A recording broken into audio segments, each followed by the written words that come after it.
Рэй Брэдбери. Скелет. У меня болело горло. Я скверно себя чувствовал и отправился к врачу. А он, заглянув мне в глотку, сказал: «Ничего страшного, легонькое покраснение, примите пару таблеток аспирина и ступайте домой. На прием больше не ходите». Я ответил: «Как же, доктор, я ведь чувствую там мускулы и связки». Доктор сказал: «Ну и что? В нашем теле вообще много всего, что мы обычно не чувствуем. Локти, колеблющиеся ребра, продолговатый мозг». Когда я выходил из кабинета, я чувствовал в себе и колеблющиеся ребра, и продолговатый мозг, и надколенники в придачу. Эти мысли не отпускали меня и дома. Я сказал: «Боже, а ведь у меня внутри скелет!» Название было готово, я сел и написал рассказ. На это у меня ушло 2 дня. Сколько ни откладывай, а сходить к врачу придется. Мистер Харрис уныло свернул в подъезд и поплелся на 2-й этаж.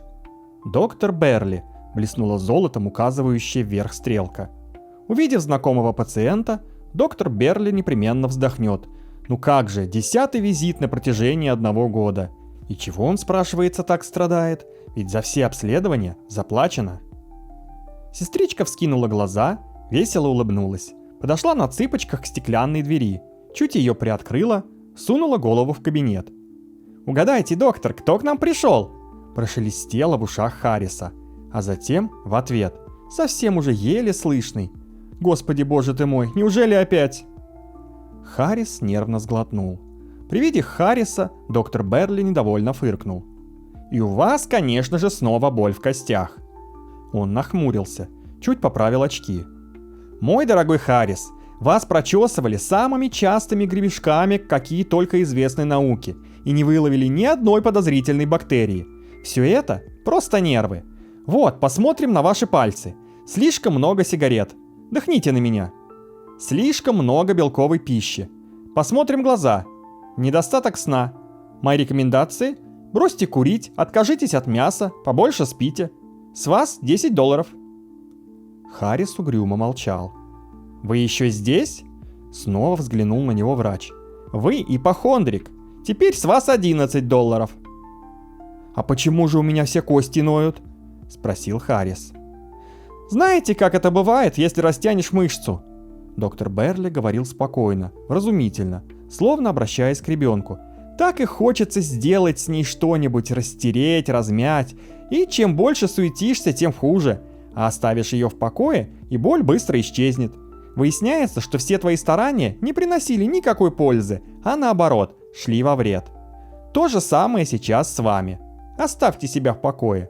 Примите слабительное, поставьте клизму. Отдохните от этого города, прогуляйтесь в Феникс, вы же полгода туда собираетесь. И все кончается пустыми разговорами. Смена обстановки будет вам очень кстати». 5 минутами позднее мы находим Харриса в ближайшем магазинчике, перелистывающем телефонную книгу. От этих, вроде Берли, зашоренных идиотов, разве дождешься от них элементарного сочувствия, не говоря уже о помощи? Палец, скользивший по списку, остеопаты, специалисты по костям, остановился на М. Мьюнинге. За фамилией этого Мьюнинга не следовало ни обычного доктор медицины, ни прочих академических аббревиатур. Зато его приемная располагалась очень близко, 3 квартала вперед, потом 1 направо. М. Мьюниган был похож на свой кабинет. Такой же темный и маленький, такой же пропахший йодом, йодоформом и прочей непонятной медициной. Зато он слушал Харриса с напряженным вниманием, с живым, заинтересованным блеском в глазах. Сам Мьюниган говорил со странным акцентом, словно и не говорил, а высвистывал каждое слово. Наверное, плохие зубные протезы. Харрис рассказал ему все. М. Мьюниган, понимающе кивнул. Да, он встречался с подобными случаями. Кости человеческого тела. Человек забывает, что у него есть кости. Да, кости, скелет. Трудный случай, очень трудный. Дело тут в утрате равновесия, в разладе между душой, плотью и скелетом. Очень, очень сложно, негромко присвистывал М. Мьюниган. Неужели и вправду нашелся врач, понимающий мою болезнь? Харрис слушал как завороженный. «Психология», — сказал М. Мьюнинг. «Корнями своими все это уходит в психологию».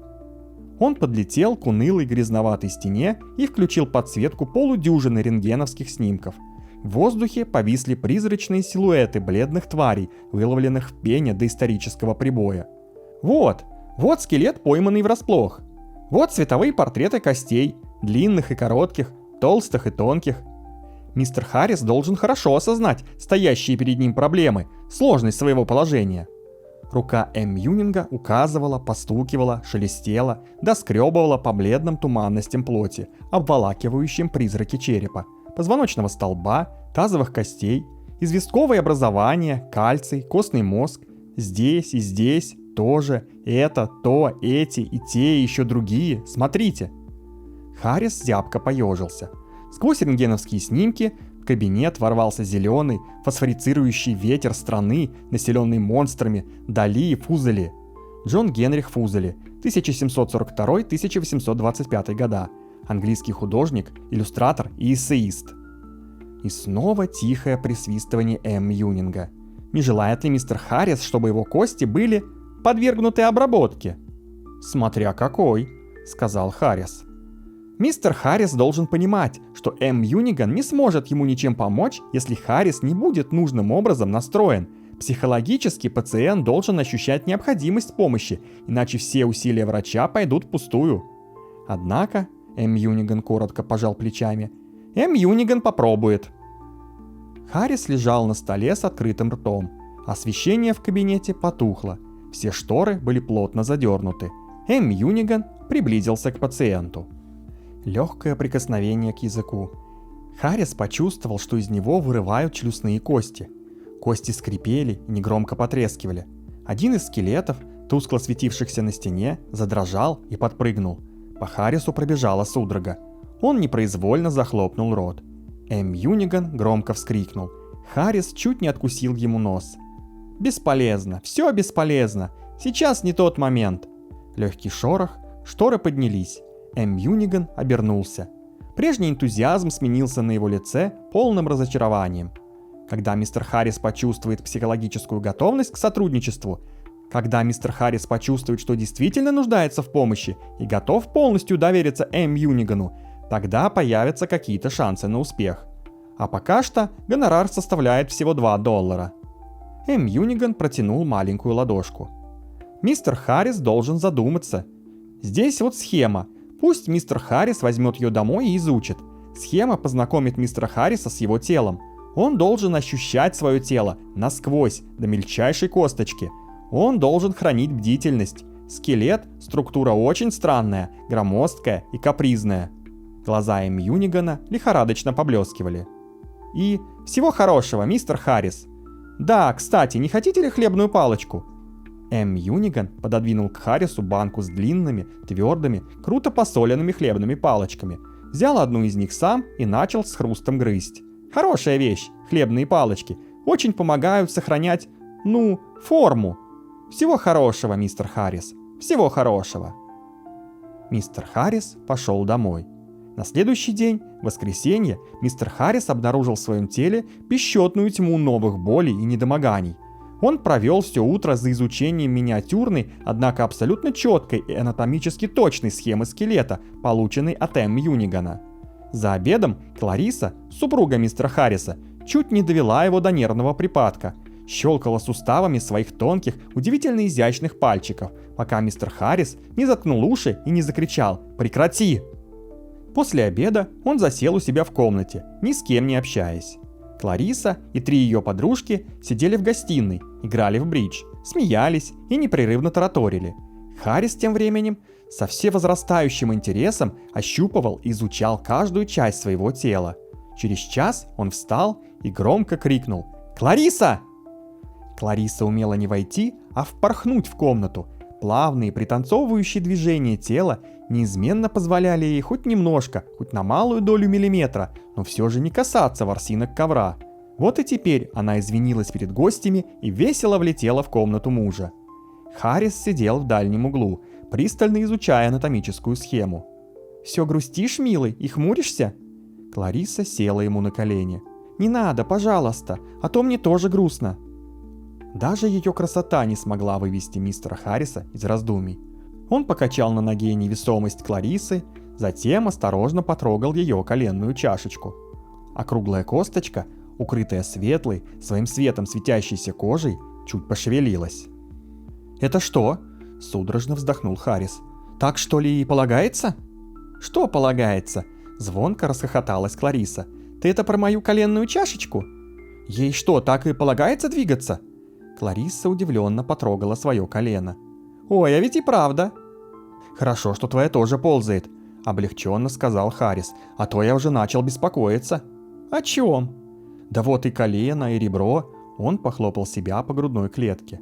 «Ребра у меня не до самого низа, вот тут они кончаются, а есть и совсем уж странные, не доходят до середины, а так и болтаются в воздухе, ни на чем».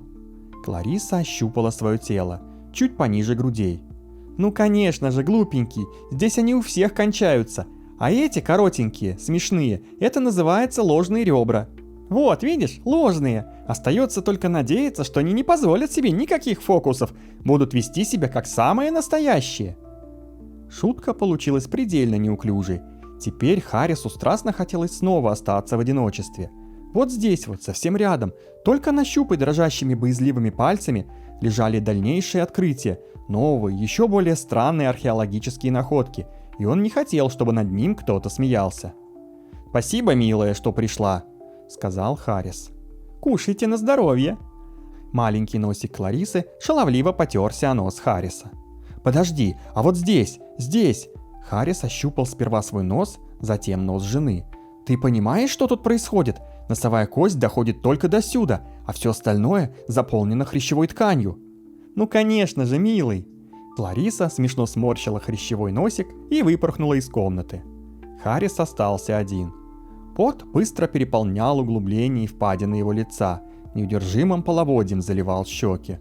Он облизнул губы и закрыл глаза. Теперь... Следующим пунктом повестки дня... Что? Да, позвоночник. Харрис прошелся рукой по длинному ряду позвонков, примерно так же, как у себя в кабинете по многочисленным кнопкам, вызывающим операторов и курьеров. Только сейчас, в ответ на осторожные нажимы, из скрытых в мозгу дверей вырывались бесчетные страхи и кошмары. Позвоночник казался до ужаса незнакомым. Единственная ассоциация — хрупкие останки только что съеденной рыбы, разбросанные по холодной фарфоровой тарелке. Харрис отчаянно перебирал маленькие, круглые бугорки. «Господи, господи!» Зубы Харриса начали выбивать дробь.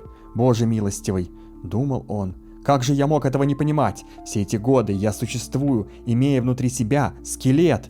Почему все мы считаем себя чем-то само собой разумеющимся? Почему мы не задумываемся о своих телах, о своем бытии?» Скелет, жесткий, белесый, суставочный остов, нелепый подергунчик, связанный из сухих ломких палочек, пародия на человека, отвратительная, с длинными, вечно трясущимися пальцами, с черепом вместо лица, с черными, пустыми, пялящимися в никуда глазницами. Одна из этих омерзительных штук, которые качаются на цепях в заброшенных, затянутых паутиной чуланах, либо отдельными, до бела выгоревшими на солнце частями лежат в пустынях вдоль караванных троп. Зная все это, разве можно спокойно сидеть? Харрис вскочил на ноги. Вот сейчас, внутри меня...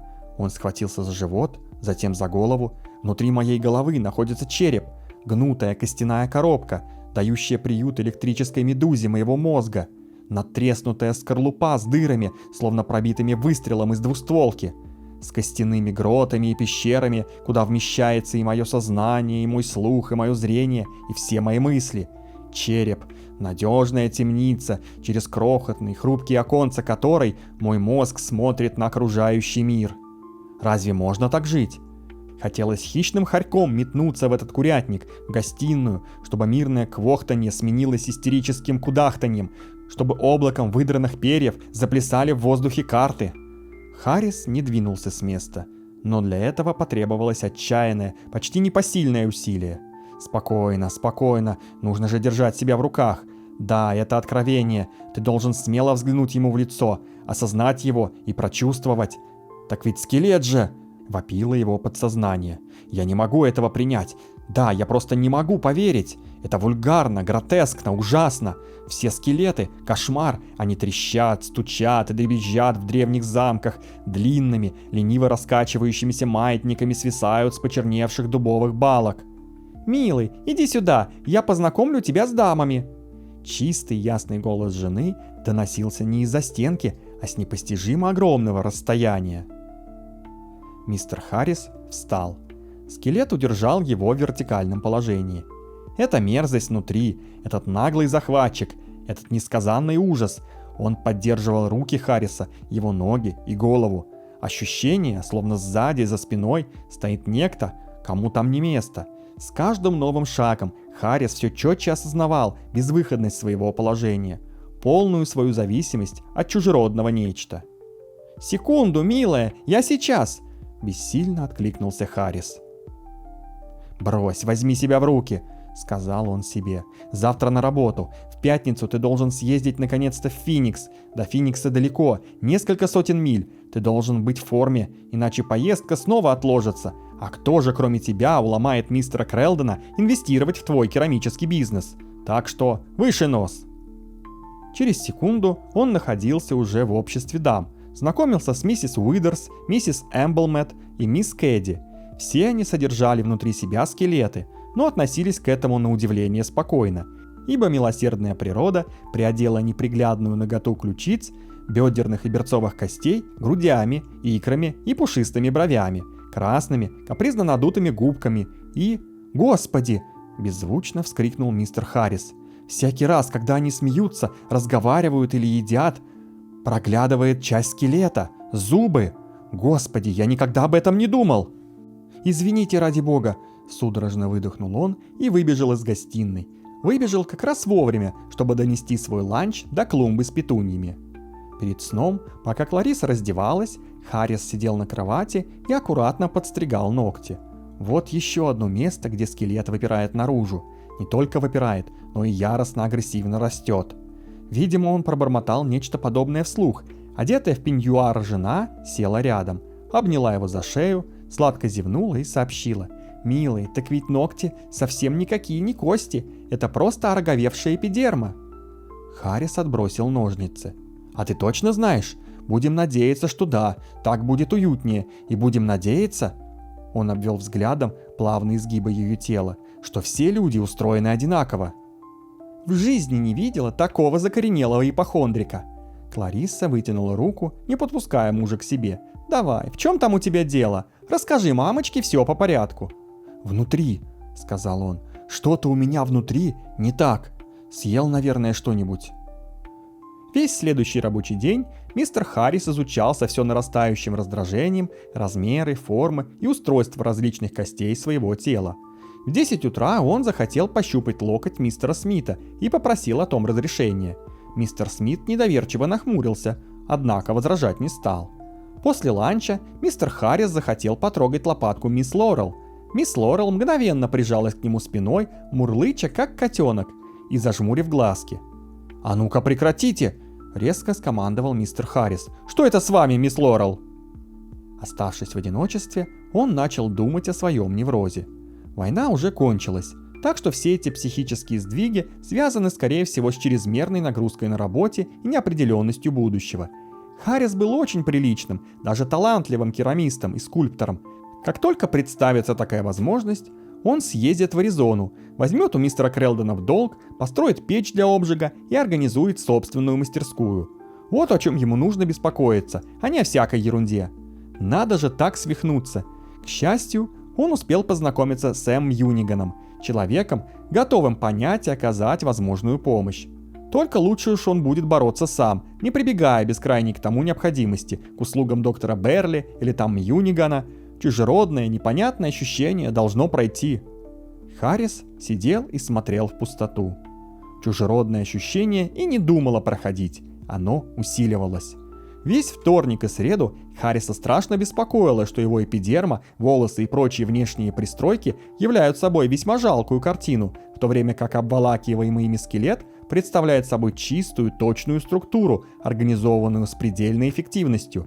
Харрис изучал свое угрюмое, со скорбно поджатыми губами лицо в зеркале. Иногда, благодаря некому фокусу освещения, он почти видел череп, ухмыляющийся из-за завесы плоти. «Отпусти!» — кричал он. «Отпусти меня! Мои легкие! Прекрати!» Харрис судорожно хватал воздух ртом. Ребра давили его, не давали дышать. «Мой мозг! Прекрати сжимать мой мозг!» Ужасающая, невероятная головная боль выжигала из мозга все, подчистую, мысли, как степной пожар, траву. «Мои внутренние органы, оставь их, ради бога, в покое, не трогай мое сердце!»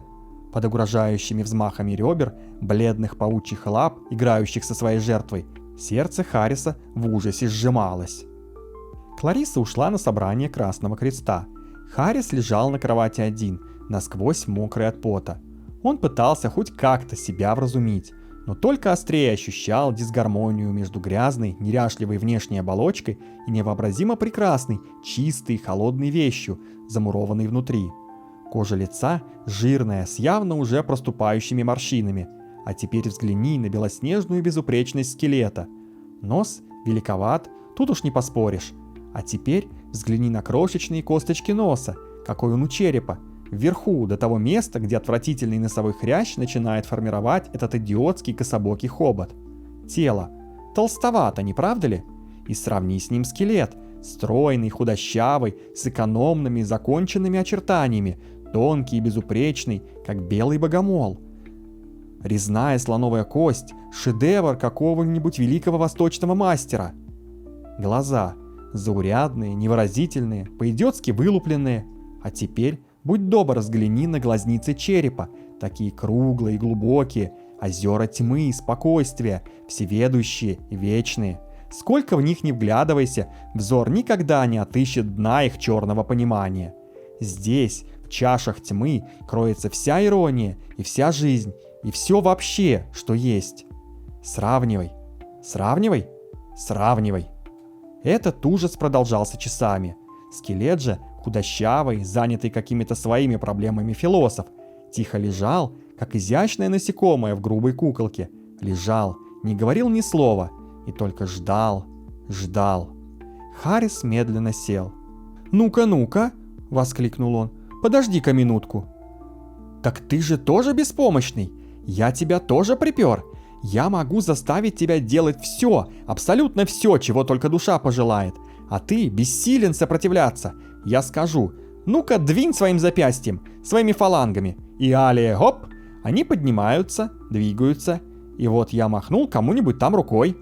Харрис расхохотался. «Я прикажу берцовым костям и бедрам начать периодическое движение. И правый-левый, 3-4, правый-левый, 3-4, мы гуляем вокруг квартала.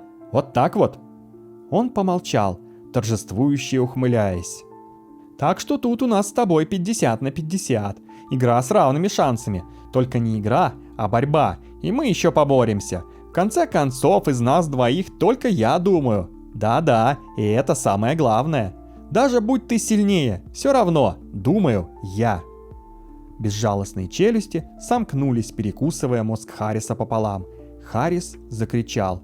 Кости черепа вонзились поглубже и наполнили мозг бесчисленными кошмарами. Затем, пока Харрис хрипел и стонал, они не спеша обнюхали и сожрали эти кошмары, один за другим, вплоть до самого последнего. И тогда все померкло. В конце недели он снова отложил поездку в Феникс по состоянию здоровья. Опустив монетку в уличные весы, он увидел, как медлительная красная стрелка остановилась на цифрах 165. Харрис чуть не взвыл. «Сколько уже лет я вешу 175 фунтов? Ну не мог же я так вот, за здорово живешь, взять и потерять сразу 10 фунтов!» Он всмотрелся в нечистое, засиженное мухами зеркало и почувствовал дрожь холодного, нерассуждающего ужаса. «Ты! Все это ты! Думаешь, я не понимаю, что ты там задумал, сучий ты кот?» Он тряс кулаком перед своим сухим костлявым лицом, обращаясь в первую очередь к своим верхним челюстным костям, к своей нижней челюсти, к черепу и шейным позвонкам. «Это все ты, чертова хреновина, все ты! Решил, значит, заморить меня голодом, чтобы я терял вес, так? Отскоблить жир и мясо, чтобы не осталось ничего, только кожа до кости, да? Хочешь отделаться от меня, чтобы ты был самый главный, да? А вот и нет, и нет. Харрис влетел в кафе. Фаршированная индейка, картошка со сливками, 4 разновидности овощей, 3 десерта. Ничего этого он не хотел. Он не мог есть, его тошнило. Харрис пересилил себя, но тогда заболели зубы. «Больные зубы, так что ли?» Зло ощерился Харрис. «А я вот буду есть, хоть бы даже каждый ему зуб шатался и клацал, пусть они хоть все повываливаются на тарелку». Голова Харриса пылала, грудную клетку свело, дыхание вырывалось из легких неровными судорожными толчками, дико ныли зубы, и все же он одержал победу. Пусть и маленькую, но победу. Харрис собирался было выпить молоко, но вдруг передумал и вылил содержимое стакана в вазу с настурциями.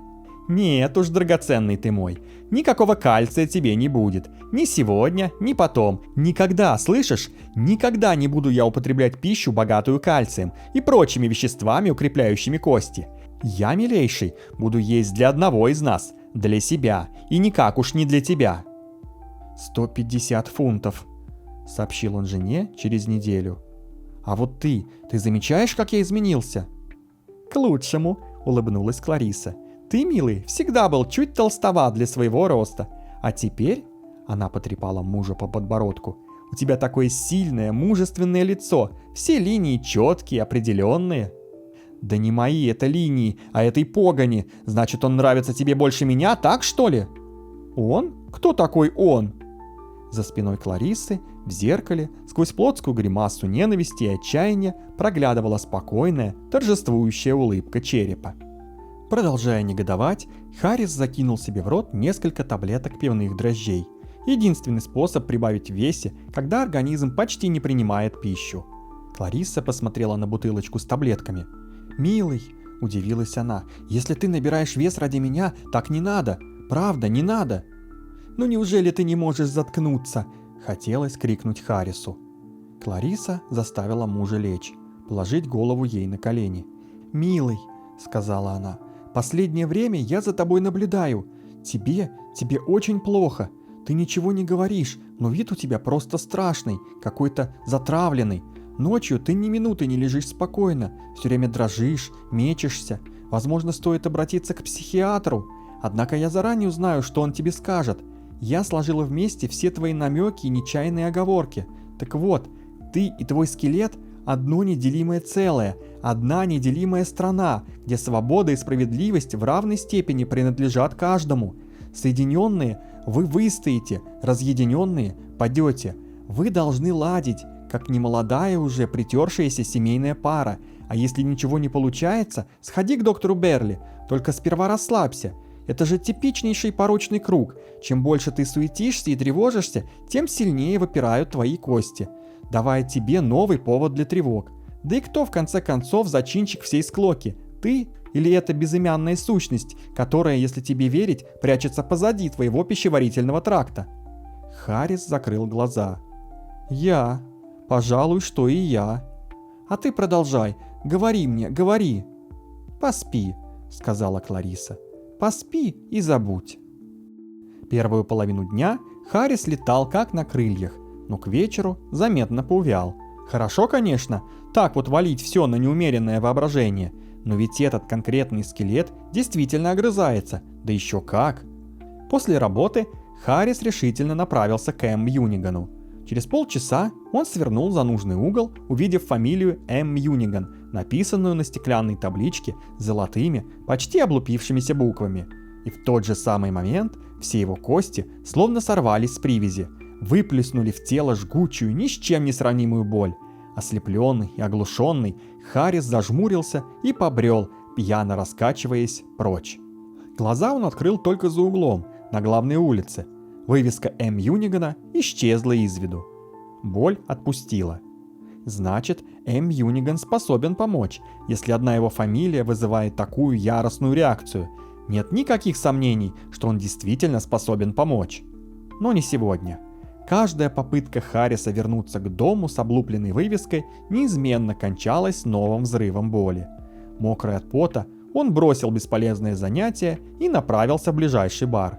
Пересекая полутемный зал, он ненадолго задумался, а не лежит ли значительная часть вины на плечах того самого М. Юнигана. В конце концов, кто же как не Мьюниган привлек внимание Харриса к скелету? Мысль плотно засела в голове, затем потянулось все дальнейшее. Не может ли быть, что Мьюниган пытается использовать его в каких-то своих гнусных целях? В каких целях? С какой стати? Да нет, глупости, его и подозревать-то не в чем. Просто такой себе плюгавенький докторишка. Пытается помочь. Мьюниган и его банка хлебных палочек. Смешно. Мьюниган нормальный парень. В баре Харрис увидел здоровую, ободряющую, пробуждающую надежды картину. У стойки стоял высокий, толстый, да какой там толстый, круглый как шар мужчина. Он пил пиво, кружку за кружкой. Вот кто добился настоящего успеха. Харрис с трудом подавил желание подойти, хлопнуть толстяка по плечу и поинтересоваться, как это ему удалось настолько хорошо упрятать свои кости. И вправду, скелет любителя пива был упакован надежно, даже роскошно. Мягкие подушки жира здесь, упругие наслоения того же жира там, несколько круглых, как люстры, горбов жира под подбородком. Бедный скелет пропал, погиб, из-за этой китовой туши ему не вырваться. Если он и делал когда-нибудь такие попытки, то был быстро сломлен и прекратил сопротивление. В настоящий момент на поверхности толстяка нельзя было заметить ни малейших следов его костлявого партнера. Ну что тут скажешь, остается только завидовать. Утлой лодочкой Харрис приблизился к океанскому лайнеру, заказал себе рюмку, выпил и решился заговорить. «Эндокринная система?» «Ты меня, что ли, спрашиваешь?» Удивленно повернул голову толстяк. «Или диета такая специальная?» Продолжил Харрис. «Вы уж меня простите, ради бога, только я, как вы сами видите, совсем дохожу. Никак не могу набрать вес. Все вниз и вниз. Мне бы вот такой, как у вас, желудок. А как вышло, что вы его натренировали? Боялись чего-нибудь или что?» «Ты, — громко объявил толстяк, — совсем назюзюкался. Но это ничего, я люблю пьяниц». Он заказал выпивку себе и Харрису. «Слушай внимательно, я расскажу все как есть. Слой за слоем, 20 лет не переставая, сопливым юнцом и зрелой мужчиной я строил это». Он подхватил снизу свое огромное, словно глобус брюхо, и начал лекцию по гастрономической географии. «Это же тебе не тяп-ляп, бродячий цирк какой-нибудь. Разбили ночью перед рассветом шатер, расставили, разложили там всякие чудеса, и готово. Нет, я выращивал свои внутренние органы, словно все они породистые собаки, кошки и прочие животные. Мой желудок – розовый персидский кот, толстый, сонный. Время от времени он просыпается, чтобы помурлыкать, помяукать, поворчать, порычать и стребовать с хозяина горсть шоколадных конфеток. Если я хорошо кормлю свой желудок, он готов ходить передо мной на задних лапах. Кишки же мои, дорогой друг, это редчайшие бразильские анаконды, толстые, гладкие, скрученные в тугие кольца и пышущие безупречным здоровьем.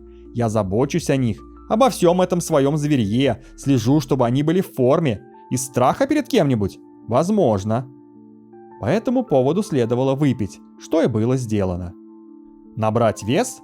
Толстяк перекатил слова во рту, как нечто вкусное. Вот послушай, что для этого нужно.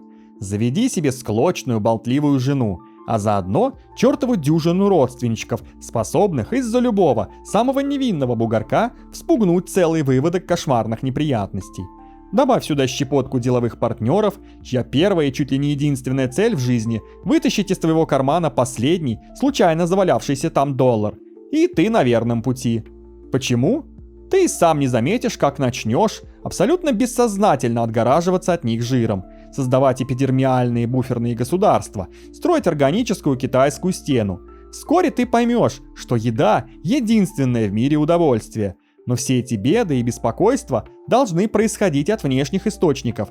К сожалению, многим людям просто не о чем особенно тревожиться. В результате они начинают грызть сами себя и теряют вес. Окружи себя максимальным количеством мерзких, отвратительных людишек, и в самое кратчайшее время у тебя нарастет хорошая... Толстяк похлопал себя по шарообразному брюху. Трудовая мозоль. С этими словами он направился, сильно покачиваясь, к двери и окунулся в темные волны ночи. «А ведь именно это доктор Берли мне и втолковывал», — сказал себе Харрис. «Ну разве что чуть другими словами. Если я все-таки сумею съездить в Феникс...» дневное время, когда в добело выгоревшем небе висит желтое безжалостное солнце, не очень подходит для пересечения Мохавской пустыни. Вскоре по выезде из Лос-Анджелеса Харрис оказался в раскаленном пекле. Движение на шоссе почти замерло. Зачастую ни спереди, ни сзади не было видно ни одной машины. Харрис постукивал пальцами по баранке.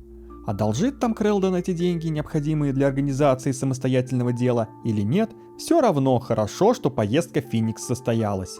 Смена обстановки – великая вещь. Машина рассекала обжигающий кипяток пустынного воздуха. Один мистер Икс сидел внутри другого мистера Икс. Один из них взмок от пота, второй, возможно, тоже. Один из них чувствовал себя довольно погано, второй, возможно, тоже. На очередном повороте внутренний мистер Икс неожиданно сдавил плоть внешнего, заставив его резко дернуть раскаленную баранку. Машина слетела с дороги, бурлящую лаву песка, и развернулась боком. Пришла ночь. Поднялся ветер, металлический горбик, выпирающий из песка, так и оставался немым. Водители немногих пролетевших мимо машин ничего не замечали. Машина Харриса закончила свой путь так неудачно, что с шоссе ее почти не было видно. Мистер Харрис лежал без сознания, но затем услышал завывание ветра, почувствовал на щеках уколы песчинок и открыл глаза. В горячечном, полубезумном своем состоянии он потерял шоссе. Все утро Харрис описывал по пустыне круг за бесчисленным кругом. Его воспаленные, забитые песком глаза почти ничего не видели. В полдень он прилег в жалкой тени чахлого колючего кустика. Солнце рубило Харриса бритвенно-острым мечом, рассекало его до костей. В небе кружились стервятники. Харрис с трудом разлепил спекшиеся, утратившие чувствительность губы. «Вот так, значит!» — хрипло прошептал он. «Не мытьем, так катаньем.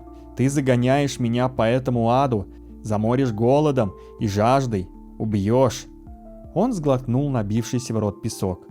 «Солнце прожарит мою плоть, и ты сможешь выглянуть наружу. Стервятники мной пообедают, и вот уже ты будешь лежать один, лежать и торжествующе ухмыляться. Куски добело выгоревшего ксилофона, разбросанные стервятниками, известными любителями бредовой музыки. Да, ты будешь в полном восторге. Свобода!» Харрис шел по пустыне, дрожавший и пузырившийся под безжалостным потоком солнечного света. Затем споткнулся, упал ничком и стал проталкивать в свои легкие маленькие глотки огня. Воздух превратился в голубое, как у спиртовки, пламя. В этом пламени жарились и никак не могли прожариться кружившие над головой стервятники. Феникс, шоссе, машина, вода, жизнь. «Эй!» Оклик донесся откуда-то издалека, из голубого спиртовочного пламени.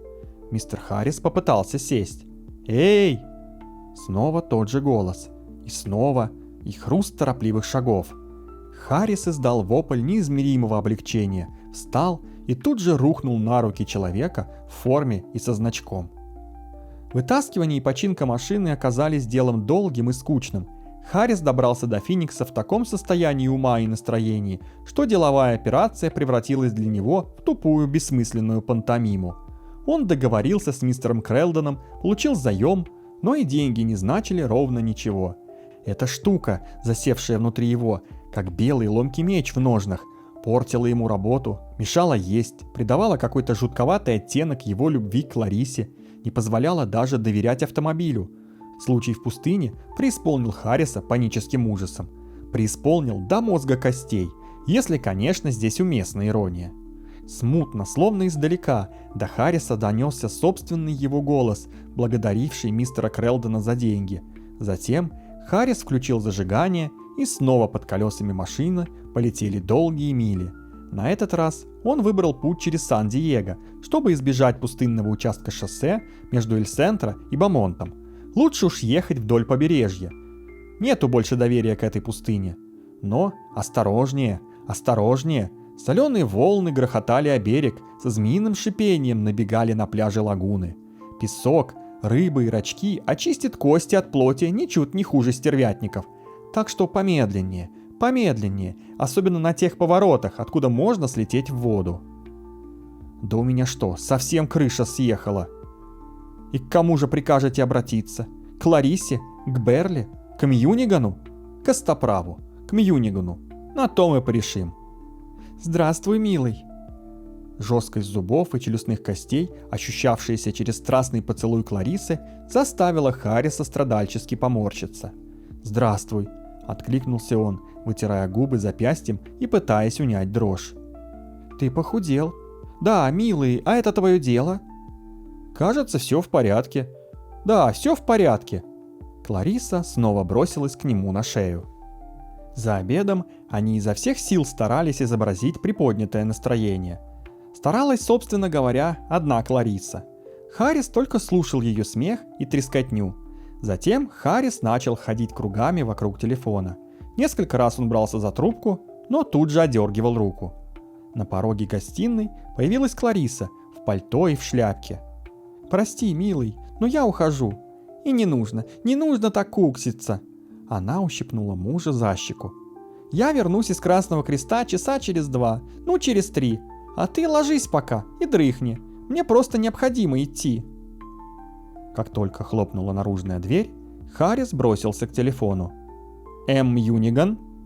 Едва успел Харрис положить трубку, как мир взорвался оглушительной болью. Каждая его кость раздирала тело невероятными, в самом страшном кошмаре невообразимыми муками.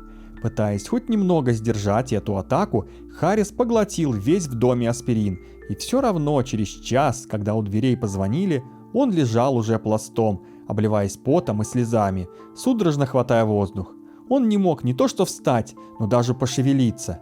«Входите, входите, ради всего святого!» В гостиную вошел М. Мьюниган. Слава богу, Клариса не заперла дверь. «Мистер Харрис выглядит ужасно, совершенно ужасно!» Маленький и темный, М. Мьюниган стоял в самой середине гостиной. Харрис бессильно кивнул. Боль крушила его тело тяжелыми кувалдами, рвала острыми железными крюками. При виде выпирающих костей Харриса глаза М. Мьюнигана заблестели. «Да, я вижу, что сегодня мистер Харрис психологически готов принять помощь. Или я ошибаюсь?» Харрис снова кивнул и всхлипнул. Как и в прошлый раз, М. Мьюниган говорил, присвистывая. Этот свист как-то там связан с его языком. Да какая, собственно, разница? Полуослепшим от слез глазам Харриса показалось, что маленький М. Мьюниган становится еще меньше, вроде как съеживается. Ерунда, конечно, воображение. Всхлипывая и задыхаясь, Харрис поведал историю своей повестки в Феникс. М. Мьюниган пылал сочувствием. «Этот скелет? Да он же предатель, диверсант! Ничего, мы с ним разберемся. Разберемся раз и навсегда!» «Мистер Мьюниган!» — бессильно выдохнул Харрис. Я раньше этого не замечал. Ваш язык круглый и вроде трубочкой. Он что, пустой внутри?» Глаза ничего не видят, бред у меня, что мне делать?» М. Мьюниган негромко высвистывал какие-то сочувственные слова, подходил все ближе. «Не может ли мистер Харрис расслабиться в своем кресле и открыть рот?» Свет в гостиной был уже потушен. М. Мьюниган заглянул в широко распахнутый рот Харриса. «А нельзя ли еще чуть-чуть пошире?» В тот первый раз помочь Харрису было трудно, даже невозможно, ведь этому противились и плоть, и кости. Ну а теперь сотрудничество плоти обеспечено, и пусть себе скелет протестует сколько хочет. Голос М. Мьюнигана, доносившийся из темноты, казался каким-то маленьким, совсем крошечным, присвистывание стало высоким и пронзительным. «Ну вот сейчас. Расслабьтесь, мистер Харрис. Начинаем!» Что-то начало выламывать нижнюю челюсть Харриса, словно во все стороны одновременно. Что-то придавило ему язык, что-то забило гортань. Харрис отчаянно попытался вздохнуть. Пронзительный свист. Он не мог, совсем не мог дышать. Что-то заползло ему в рот. Мячиком вздуло щеки, взорвало челюсти. Что-то, похожее на струю кипятка, протиснулось в носоглотку. Колоколом загремело в ушах. Завопил задыхающийся Харрис. Его голова со взломанным вдребезги разбитым черепом, безвольно повисла. В легких полыхнул адский, мучительный огонь. Через мгновение Харрис снова обрел способность дышать. Наполненные слезами глаза широко раскрылись. Харрис закричал. Кто-то раскачивал его ребра, выламывал их, собирал в охапку, как хворост. Боль, страшная боль. Харрис осел на пол. Из его рта с хрипом вырывался горячий воздух. В глазах Харриса фейерверком вспыхивали искры, пылали яркие пятна. Он чувствовал, как расшатываются, а затем и вовсе исчезают кости рук, ног. Прошло еще какое-то время, и он сумел разглядеть гостиную, полускрытую пеленой слез. В гостиной никого не было. Мьюниган! Бога ради, мистер Мьюниган, где вы? Помогите мне! Мьюниган исчез. Помогите! А потом Харрис услышал. Из глубочайших подземелий его тела доносились крошечные, невероятные звуки.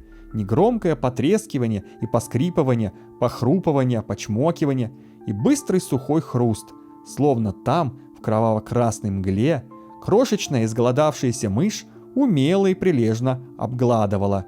Что? Клариса шла по тротуару, высоко подняв голову, и вспоминала собрание Красного Креста. Сворачивая на улицу Сент-Джеймс, она чуть не столкнулась с маленьким темным человечком, от которого густо несло йодом. Клариса тут же забыла бы про случайного встречного, не извлеки он в этот самый момент из-под пальто нечто длинное, белесое и до странности знакомое.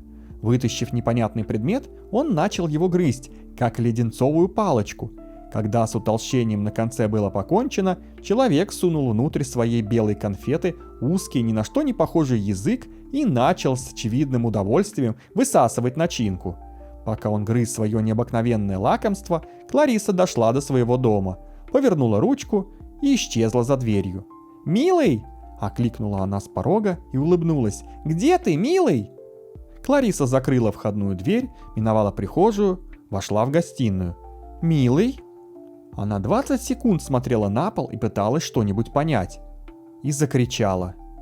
Снаружи, в густой тени платанов, маленький человечек проделал в длинной белой палке ряд дырочек, затем слегка оттопырил губы и негромко сыграл на этом импровизированном инструменте короткий печальный мотивчик, аккомпанируя кошмарному, пронзительному завыванию Кларисы, стоявшей посреди гостиной.